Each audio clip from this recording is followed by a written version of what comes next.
Hey, welcome back to No Hype Beer Review. Today I'm crazy excited to do Westie 12. So I had paid off my student loans and gotten my tax refund. So I was like, you know what? I'm going to just buy a case straight from Belgium of Westie 12. I actually paid a little bit extra to have the official wooden crate they come in, and I totally went overboard. I got two glasses because, of course, you need a tasting glass for how often I drink Westie. So this is the way they bought or the way they date it, it's 3 years Best Buy. So technically, this past March, according to them, would have been the Best Buy within the 3 years. So it's about 3.5 years old at this point. It is a Westie 12. Um, Not messing around there. I had wax sealed. I got most of the wax off.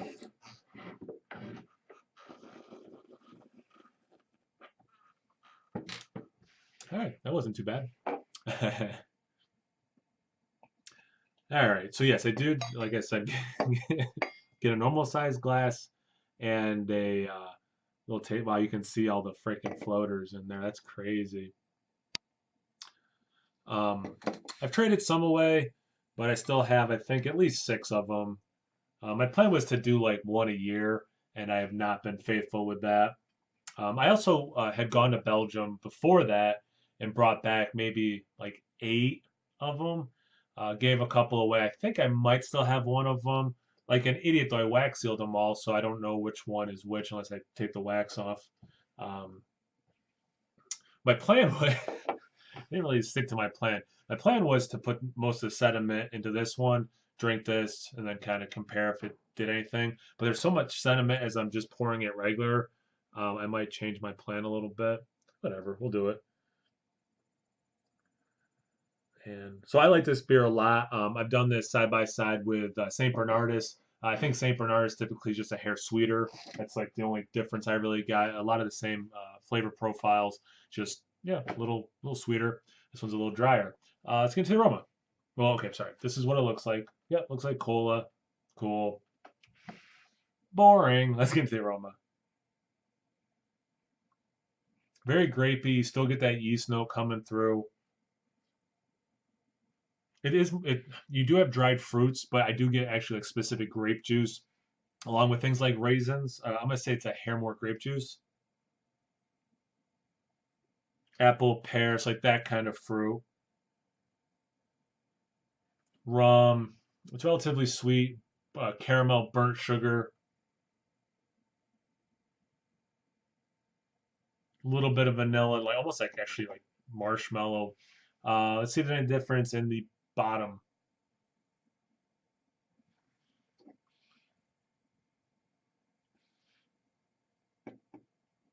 I wouldn't say it's funk, but you do get a little bit more of like um, maybe like a yeast funkiness.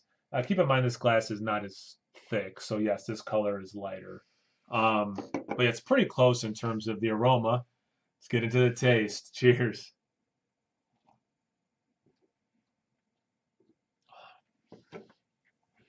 That mouth feels crazy.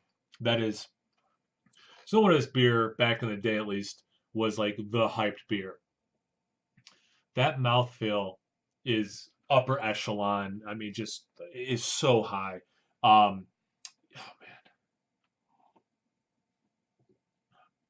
man, you get some of that grape and the dried fruits. Definitely get the rum and the sugar notes, some of that caramel. The taste follows the nose pretty darn well. Definitely sugar. Um, it's just, oh my God, it's like decadent. It's such a good beer.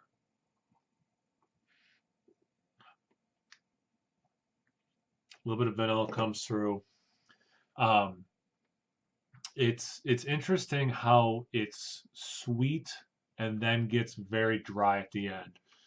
So again, my biggest difference with this and Saint Bernardus is that that one's a little sweeter. Um, get a little bit of banana and clove, almost like the Hefeweizen, just a little bit of that. Um, Man, it's really good. It's make anything different in the smaller one, bottom of the bottle.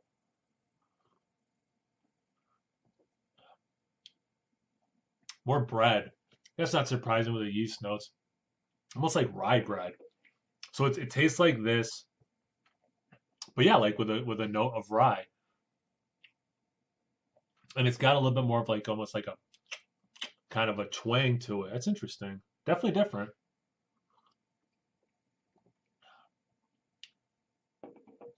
I'd say I get a hair more like bubble gum in this. And again, I'm not surprised it's almost three or about 3.5 years old that I have been storing them upright and all that. That the sediment, yeast, all that stuff would have fallen to the bottom and does it a difference versus a fresh one of these. Um, that's good. I'll cuvee the same beer. Look at that lacing too. That's just beautiful. Beautiful glasses, beautiful lacing.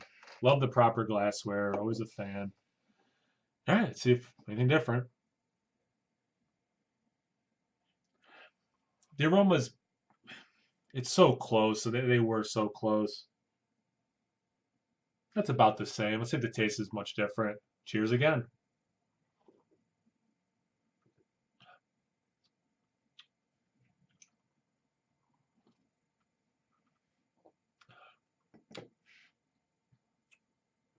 So when it all comes together, I get more clove note when I pour them together. You do get a little bit of that rye, a little bit of spicy note.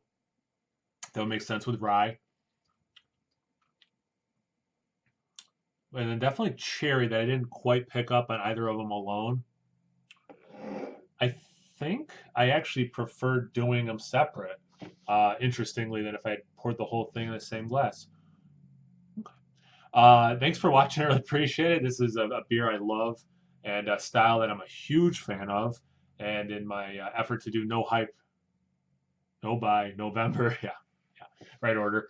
Um, this was like a no-brainer. I'm like, I finally, gives me an excuse to go in the cellar and get this beer out and do a review. So check me out on Instagram and on Untapped, No Hype Beer Reviews there. And as always, please like, comment, subscribe, and most importantly, imbibe. Cheers, everyone.